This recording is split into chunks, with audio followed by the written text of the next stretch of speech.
D'abord, Marseille évidemment. La gare Saint-Charles, hier, en début d'après-midi, un homme attaque deux jeunes femmes à coups de couteau. Les deux victimes ont 20 et 21 ans. Deux cousines, on voit leurs photos, étudiantes en médecine et en école d'infirmière. L'une venait simplement rendre visite à l'autre pour le week-end. Scène de panique, gare Saint-Charles, vous venez d'entendre les témoignages. Attaque revendiquée dans la foulée, là aussi, par l'État islamique. Le parquet antiterroriste débute son enquête. Écoutez le procureur de la République de Paris, François Molins. Le mode opératoire de l'auteur. Attaque au couteau dans une gare, répondant ainsi au mot d'ordre permanent de l'organisation terroriste Daesh. Les circonstances entourant son passage à l'acte, puisqu'il a fait tout ça au cri d'Allahu Akbar.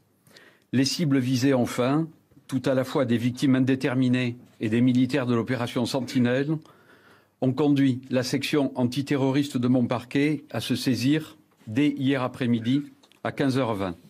Un petit délinquant multirécidiviste qui se serait mis en terroriste, passeport apparemment tunisien. Voilà le profil qui se dégage pour le moment après cette attaque à Marseille. Profil classique, Mathieu Guider?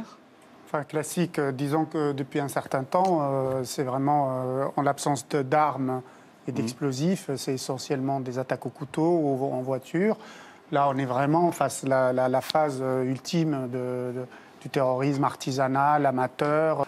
Mais malheureusement, c'est l'état aujourd'hui du terrorisme dans notre pays et ailleurs dans le monde. Et il ne faudra pas céder à la panique, je ne crois pas, parce que quelqu'un, quand même, avec un couteau, je sais bien, il peut faire des dégâts comme là, mais c'est vraiment trop. Moi, je ne suis pas du tout satisfait de la couverture médiatique sur cette affaire. Pourquoi ? Il y en a trop.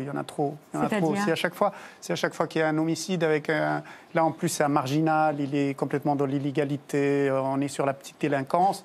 Si à chaque fois que quelqu'un essaie de poignarder ou qu'il poignarde, quel que soit l'individu. Enfin, si on se met face à ce qui s'est passé hier soir, comment faire à la place des médias, des journalistes? On ne peut pas passer sous silence. Non, en fait, c'est la question du temps. C'est le temps accordé à un événement. C'est-à-dire, si vous le prenez, supposons que le procureur Molins a décidé que c'était un homicide et qu'il l'a qualifié d'homicide, c'est un fait divers. C'est un fait divers dans une gare, ça arrive. Il y a même des gens qui se font égorger en France tous les ans et on n'en parle pas. C'est la durée de la couverture médiatique qui pose problème.